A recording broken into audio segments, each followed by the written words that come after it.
friends. Welcome to Life as an Observer. I'm really excited today to talk about Aparigraha. And we're going to get into the Yoga Sutras and the way that we've been kind of exploring them the last couple of weeks. Just wanted to let you know a few things, some things that are in the works and some things that I'm up to if you're looking at getting live sessions with me or experimenting or playing with retreats or workshops. It is getting to be that time. This is getting to be retreat time. So I want to let you know about a few things that I'm doing. Every Sunday, actually, in Southern Utah, I offer a community class at Flanagan's Resort in Springdale, Utah, which is a nice resort right at the base of Zion, right at the gates. And it's at 6 p.m. I'm not going to always be the one teaching it, but for the most part, I'm the primary teacher there. And when I'm traveling, I bring in someone to teach it for me. But you know, if you're traveling or you're looking to do things this spring break, come to Zion and come do some yoga with me on a Sunday. It's a beautiful veranda that overlooks Zion, and it's just an amazing place at sunset. I would love to share that space with you. Also, this Friday, 3/15, March 15th, if you're getting this in time, is World Sleeping Day, or World Sleep Day. And my friends and I, and a bunch of breath masters from the Source app, are guiding all day long on all of our streaming platforms. So I think it's like Twitch and maybe Twitter X and Instagram and YouTube and of course on the app. I'll put a link for it, but basically these are free classes. You just join the streaming opportunity and come check it out and be with us learning about ways to awaken, ways to fall asleep faster, ways to help with insomnia. Really amazing opportunities to learn more about sleep. I'm teaching something called NSDR, which is near sleep deep rest, and guiding that kind of in a yoga nidra style along with breath work. And that's going to happen at 5 p.m. Eastern time, 3 p.m. Mountain is where I'm at. So also on the 27th, I'm going to be guiding a full 1 hour NSDR on the Source. I believe that class is $6 and you sign up. I'll put the link in again below. Anything that I say here is going to be below, but you can also find it just by going to the Source and going to the link page, and you'll see all the live classes we have. Usually there's, 5 to 10 of them a month. So, give it a go. Go look at what we have there on the Instagram page for the Source, and you'll find my class at 10 a.m. Mountain Time on the 27th. I also have another one April 24th, which will be a Breathe to Manifest Miracles. So if you want to learn more about manifesting and how to use breath work to achieve those things, that's where we'll find it. In May, I'm going to be down in Sedona. I'm going to my friend Anahata's place called Shine. So if any of you are in Arizona, even Phoenix area or wherever you lie, but I'm going to be in Sedona teaching language of breath and doing a 2-hour-long introduction to the language of breath. Many of you have heard this before. We've talked about it with my TED Talks, and we've talked about language of breath through different audios that I've produced. This one is going to be live in Sedona at Shine on May the 8th. You can sign up through their website and get signed up to come. It's actually going to be a really amazing time. I'm going to spend the weekend down there, maybe do some hiking. Zion Yoga Fest is happening at the end of May. Tickets are now on sale. I think they just finished their early bird pricing, but you can still get in to come visit the festival. I'm going to be teaching with DJ Taz Rashid, doing our sound off experience with breath work, and we have some yoga, and I'm doing singing bowl brunch, basically a sound bath brunch, along with the yoga nidra the day one. There's just a lot of really fun things happening, and it's in Springdale with the town park as the epicenter and Flanagan's Resort being the home base. So if you'd like to, come and spend the weekend. I know that Flanagan's is going to be offering some deals with those who are staying with the festival, and a lot of the classes are happening there, so you wouldn't even really need to leave where you're staying.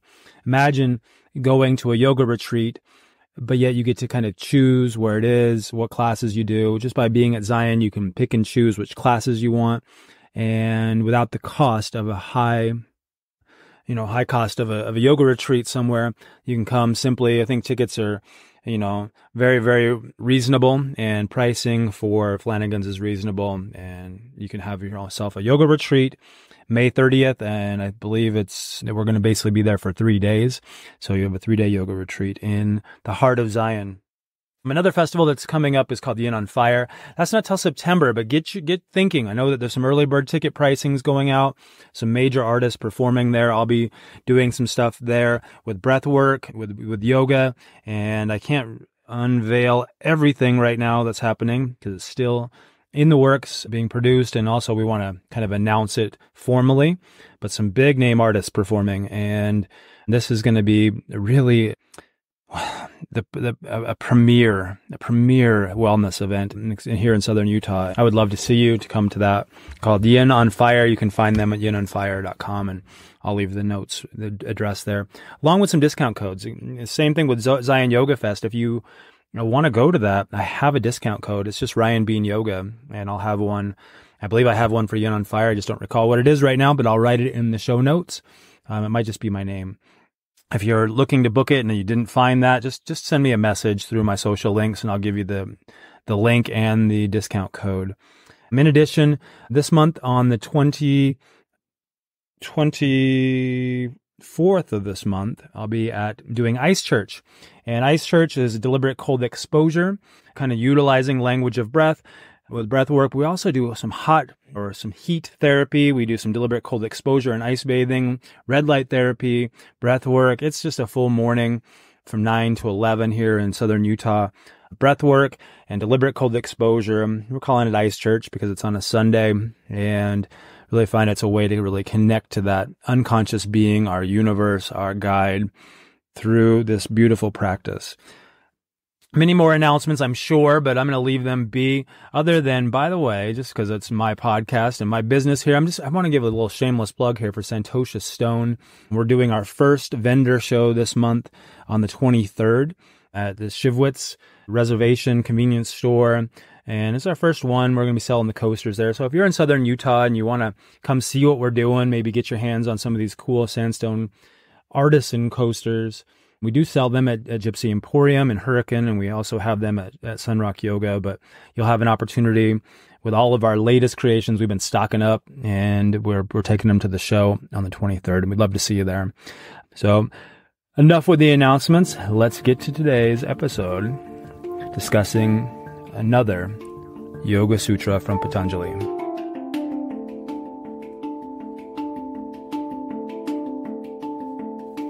Welcome to Life as an Observer. Today we're going to continue our conversation around Patanjali's Yoga Sutras and move into one of the yamas that's maybe a little bit misunderstood, Aparigraha. Now we're kind of skipping around a little bit, and we'll work our way through the niyamas as we get there. But the yamas are part of the restraints that we accept as yogis, and we try to live them as kind of a fundamental way of life, as part of our being, as part of our essence. And we have explored those. And if you missed those, you can go back into the previous episodes where we discussed ahimsa and satya and asteya. And now we're exploring aparigraha, which in its ancient, I say ancient, it's not really ancient, but we'll say in its more traditional form, was known as not accepting gifts. And if you read any of the translations, maybe from Satyananda or even BKS Iyengar, it's going to say something about not accepting gifts because they come with sort of this energetic connection of reciprocation. And that is not where we're going to spend our time on this. That is a great way of looking at it, but I think that we've changed times a little bit. I think that we've moved past that. And certainly we should adhere to that don't accept gifts that come with attachments, that come with this feeling of, I got to reciprocate. I know I've done this myself at Christmas gatherings and other gatherings, and saying, well, do I need to get them a gift if they're not there, or they got me something, so I guess I got to get them something too. I'm sure we've all been in that position. And that's not what we're going to talk about today, because some of the other descriptions of aparigraha, or ways of translating it, have to do with non-possessiveness, non-hoarding, being not greedy, and really the one that I'm going to emphasize the most is non-attachment. And that's really how I look at it when I teach yoga, and I'll kind of go through some of the ways that we can apply this to our asana or yogic practice. The non-possessiveness, non-hoarding, non-greeting, that kind of comes self-explanatory, right? Don't hoard things. Don't put them away in little boxes. And I'm going to get into those a little bit, but don't keep things that we don't use, that one day we might use it. Yes, I know there's a lot of your grandfathers out there that kept every screw and every bolt And maybe even like your mother or grandmother that kept a pile of blankets just in case. But let's look at it a little differently.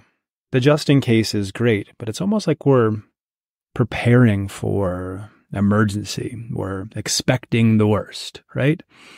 What if you were expecting the best and you wanted to give your extras to those who really need it more than you do?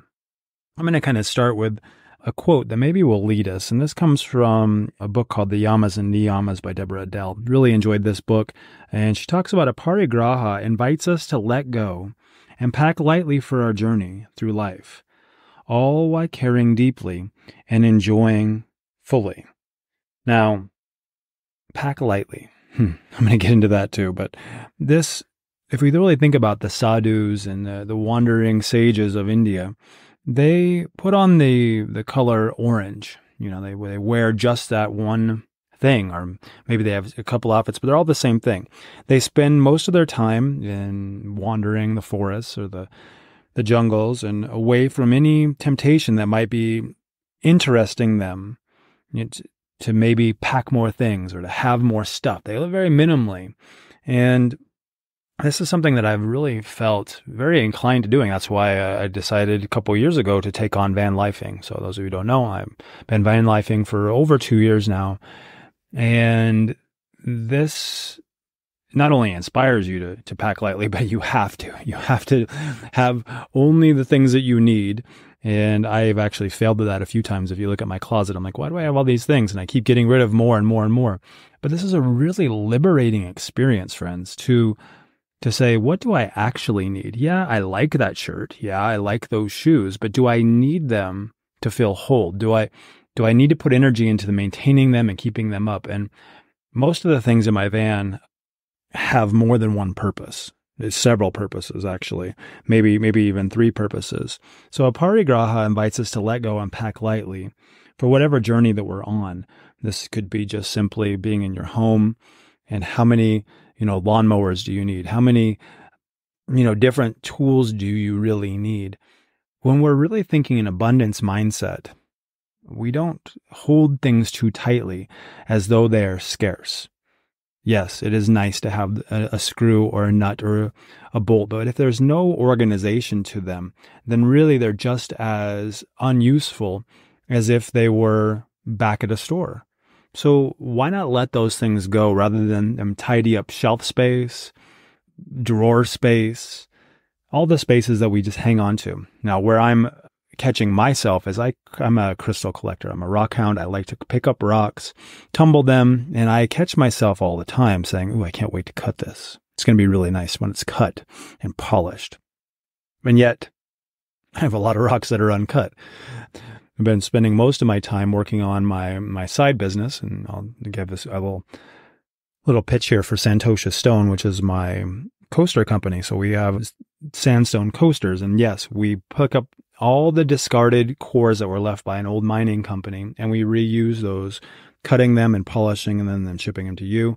I'll leave a way to look at those through our Etsy shop or our Instagram in the description, but that's where I've been putting my attention in the way of crystal collecting. But I still have a bunch of rocks that I need to cut and polish. And so what I've been doing with them is doing the best I can and turning them into magnets, giving them as gifts, maybe just sealing them with an epoxy, even though it's not the same as polishing it. I know, but these are just taking up space, and that's not something that I need in my life. It's taking up space. I'll tell you about where the space is being consumed here in a minute, and I'm sure many of you will relate to this. I think every family has one of me in it, in the way that we store our stuff. But another way that we kind of hold on to things or are attached to things, and as a breath worker, I have to emphasize this, is the breath as a teacher. So what if we trusted life like we trust the breath? What if we take in all the nourishment, all the oxygen, everything that we need, and in that moment, and then let it go, knowing that more will come, knowing more that will come. Now, I'm going to just have us breathe together here. And we're going to relate that to everything else in life. So if you will, just take a moment to breathe in through your nose and hold it at the top. And as you hold it at the top, part of you wants to let go of this. It's saying, I got to let go. I can't hold this forever. And then you start to feel your body tense. You start to feel maybe even your temperature change. You start to feel this sensation where I got to let this breath go. So go ahead and let it go. Exhale slowly. And then there's that sense of relief at the end when you let go. Let's do this again. Take a full breath in all the way to the top. Now let it go all the way to the bottom and hold. And holding here. And there becomes a time where you start to build up CO2 and have what's called an air hunger. And this begins to put stress on your body. It begins to release, talk to your endocrine system and release other chemicals that maybe like cortisol and perhaps like adrenaline. And you might have already had to take a breath by now, but you're feeling that stress overcoming you. And just go ahead and take a breath all the way to the top and then release it with a sigh.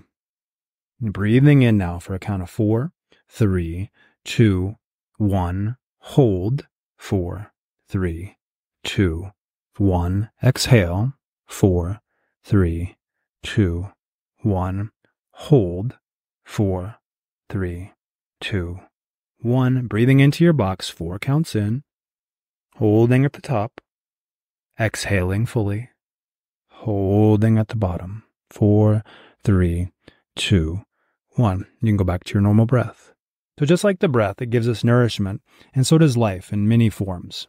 Life gives us shelter, it gives us work, relationships, routines, it gives us belief systems and values, and all these things that we create an image of ourselves, our personality, who we think we are. Well, there is nourishment until we get attached to these things, when we call them ours. And this is often unconscious, just a decision.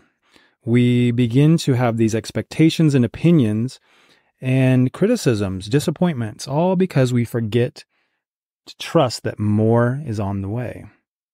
Pardon me while I close the window here. We have an airplane overhead, sounds like. There we go. And so we forget that there's more coming. We forget that there's an abundance that's everywhere. So we cling to our homes, we cling to our cars, we cling to the things we own, we cling to our relationships, and we call them ours. And this is not honoring Aparigraha. Aparigraha invites us to play and experience and to be playful. And this is how we draw more into our life. And now I know we've all heard this phrase that, when we let things go, more is allowed to flow in. And I thought this was rubbish, honestly, for a while. Until I really explored this and I said, hold on, all of our stuff, like it holds an energy, it holds a placeholder for us. It confines us. It brings us into a space where we say, this is mine and I have to maintain it and I have to move it and I have to store it and I have to use it. And all these things have an energetic feeling. Now, when you live in a small space, you'll get what I mean. I have a small basket on my counter, and we'll say it's maybe 18 inches by 12 inches. And I put my books, I have a few drumsticks, I have a notebook, my laptop, a few other things. But what I noticed is it was the only place for me to store stuff in the van. So I started to add more stuff until it was overflowing, until one day stuff started to fall out while I was driving and some stuff broke. All because I was clinging to so many things that would not fit in that basket. Now, currently, I kind of have the same situation. It's a little different now, but where I put stuff on my bed when I'm driving. And I don't really want that. But one of them happens to be a handpan. The other one happens to be a drum. And until I find a place to put them, that's where they got to be, because those do get used. But there is an added effort. When I go to bed at night, I have to move them. When I wake up in the morning and I'm going to drive somewhere, I have to move them. When I want to use them, I have to pull them. And so these things all take up energy. Now, this is just a thought. What is taking up energy in your space? You may think that it's just put away in a box somewhere and it's doing nothing, but I'll tell you a little story about boxes. What we possess possesses us. In that same book, there is a quote that says, anything that we cling to creates maintenance problems for us. So anything that we cling to creates something for us to do. Now, like I said, many of us have someone like me in their family who keeps boxes at their parents' home. I've been living small, but there's certain things I just don't want to get rid of. There's certain things that I know that I'm going to use eventually. One of those was my ice baths. I had nowhere to put them. And another, different yoga mats. And so I had those totes, you get them from the hardware store and you fill them up and they stack them and they all look really nice. And you have several totes. Well, I had some in my parents' garage, and then I had some in a downstairs guest bedroom in the closet. And they'd been there for a couple of years. And I remember going over to my mother's house and going into that bedroom, and there was like a smell, just a smell. And I realized at that moment that my stuff, which was, some of it was old clothes, right? It was just, maybe they hadn't been washed, or maybe it was just the fabrics were kind of molting or, deteriorating or whatever, but they created a unpleasant stench in the room.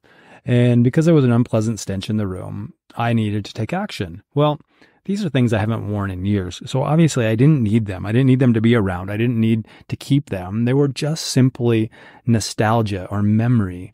And whereas those things are fine, but I'll never wear the shirts again, right? Now they're pretty much ruined. I could wash them, but they don't fit me. They're all dingy, and the best way to honor them would be maybe, and I've heard people say they turn them into quilts or that kind of thing, or maybe you just take a picture of them and then let them go. Give them away. Maybe someone else can get new life out of them and they will be valuable to them, whereas they were just simply storage to me.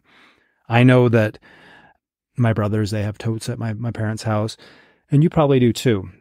I remember hearing a story that Ram Dass told about him having a box of stuff at his dad's house. And years later, after he had gone back to, I think it was his second trip back from India, when he started to take care of his father as his father was aging, he went through those things. And some of these things were really important. And he remembered that he wanted to set them on fire and just burn them very, very ceremoniously, letting them go, not attached to them. I haven't looked at them in 10 years. Why am I just moving them from place to place to place?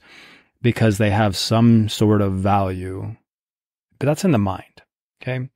In the heart, we remember these things if they're pictures. We remember them if they are, old birthday cards. We remember these kind of things. And we don't need a tote after tote full of stuff. We have the technology now where we can easily store it on a folder on your camera, on your phone, or on your laptop. We have lots of options. You don't need to store things anymore to have them still be part of your memories. And I remember him saying that he started throwing stuff away and saved some of it from the fire, but then eventually letting it all go. Now, we don't always have to burn our stuff up to let it go. But what we need to do is not be attached to it.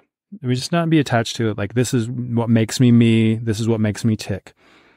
How many times have we gone on a vacation and we've just packed too much? This is another aspect of Aparigraha where we've said, well, what if I need another outfit? What if I need another set of shoes? What if the hotel doesn't have a blow dryer? I need to bring my own. What if?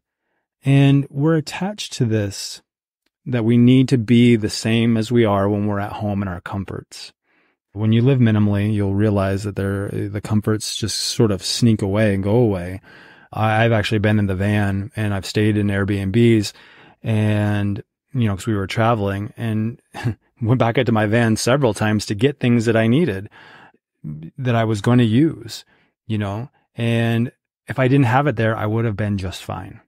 If I didn't have my laptop, I would have been like, fine, I'll work off my phone. Or, if I couldn't fill my water out of my water filtration system in the van, I would just go and buy some water. I would fill it up from the sink. We just get so used to our things, and we get so used to them needing to be with us. But really, we can let them go. We cannot be attached to them. I know that there's a famous quote out there somewhere that says something along the lines of, be connected to everything, attached to nothing. And this is how I like to look at my yoga practice. I like to look at my yoga practice as a constant evolving into something. So I'm learning to do this pose, or I'm feeling more confident in holding this pose, or I can breathe longer here, or I can find stability in this. And not attached to, did I accomplish it? Did I hold the perfect handstand, or did I do the perfect crow pose? But letting go lightly. And the way I teach this in yoga for the yoga teachers in the room is beginning to teach postures using blocks, and then offer guidance to students by maybe coming to the fingertips, coming to Hasta Bandha as they learn to stabilize the poses, to moving through one aspect of connection, whether it be grounding in a balancing pose, or whether it be rolling shoulders back and letting the heart go forward in a heart-opening posture, or maybe allowing some discomfort to be part of the process, not attached to how it should feel, but what it actually is feeling like and what it actually does look like. Many people will come to me and say, well, one day my pose will look like this, or maybe the opposite. I used to have so much flexibility till I had a knee injury or a shoulder injury. And even with empathy, I still say, well, great, but what does it look like today? That's what's most important to me, is what do you feel like today? Not you telling a story of who you once were, who you want to be, but who you are today, and embracing that and being grateful for being here right now, and letting go of the attachment to who you want to become or who you once were, and just being in that moment. I remember teaching a class, and instead of doing crow pose, we did a baby crow pose, which for some is harder, but that was amazing to some of the students that they could do this version of crow pose on their forearms. Another posture that I like to offer multiple options to about letting go. I think it's really fun to watch people take their time. Maybe this is me just observing, but when we were like something like a straddle split, okay, you're in your straddle split, and I invite the students to only go a couple inches down and hold that posture, and then maybe go a couple more inches down and hold that posture, and maybe go 3 or 4 versions of this before we finally get to what is called the edge. And this would be more kind of like a yin practice. Go to the edge of this posture, and then go a little further once you've actually relaxed into it. This is non-attachment to what it's supposed to look like. Many yoga injuries happen because we're so attached to what we think it's supposed to be that we forget about being present, and we move right to what the posture is supposed to be in the future. Slow it down. Take your time and experience life in its many varieties, not just in the one that you feel looks the best or is the best for a photo. Sometimes where life is really messy, sometimes it's not full of these beautiful postures. I'm using this as a metaphor. Sometimes it's not that. Sometimes it's quite messy, and just being grateful and being in that moment opens up a lot of new options when you let go of what you think it's supposed to be and just accept what it is. A good example of this is missing a flight. And you can see someone who would get really upset. I missed a flight. We're missing part of our vacation. Why do I want to be stuck in the airport? But what if you embraced that and you tried a new food in the food court? What if you you had several hours to spend in an airport and you used it to get movement and walk more? What if you had an overnight in a strange city and you got to explore its food, or you got to explore one of its landmarks? This is something that my partner and I really embrace. We love when the unexpected happens because we can be non-attached to the end result and just take in the moment the way it is. I'd like to end today's podcast with a quote that I found by a Swami, and it's something that's actually taken me many times of meditating on to really fully understand. So hear my words when I say this, and maybe even write it down as something that you meditate on to kind of get its full essence. I'll explain a little bit, but I'd really like this to be part of your homework, if you will, to going forward. But he says that love is what is left when you let go of all the things you love. Love is what's left when you let go of all the things you love. So maybe pay attention to what you're letting go of and just tune into love. Let go of expectation. Let go of success or failure. Let go of timing. Let go of how you think you should look. Because when you let go of everything, love is still there. And by practicing non-attachment, you're really loving yourself more than the things you collect. You will love yourself more than the things that you collect. We all know that none of it can go with you. We can certainly appreciate it, but in the end, none of it goes with you. You are simply a work of your works, your things that you've accomplished, your karmic path, and you working towards your dharma. This is all that's really left at the end of your days. Your house, your cars, your jewels, your money, your things that you collect are nice. If they bring you joy, that's okay. But use them. Don't hoard things just because you might need them, just because they could come in handy, just because they are not quite trash according to your opinion. Let them go. Let them have new lives, and free yourself up from the energy that you're using to maintain them. Letting go of the life in which you thought you were supposed to live in order to make way for the one that is waiting for you. You have so much potential. You have so many options. Letting go of scarcity will open up a whole new life that's waiting for you. Thanks, friends. See you on the next one.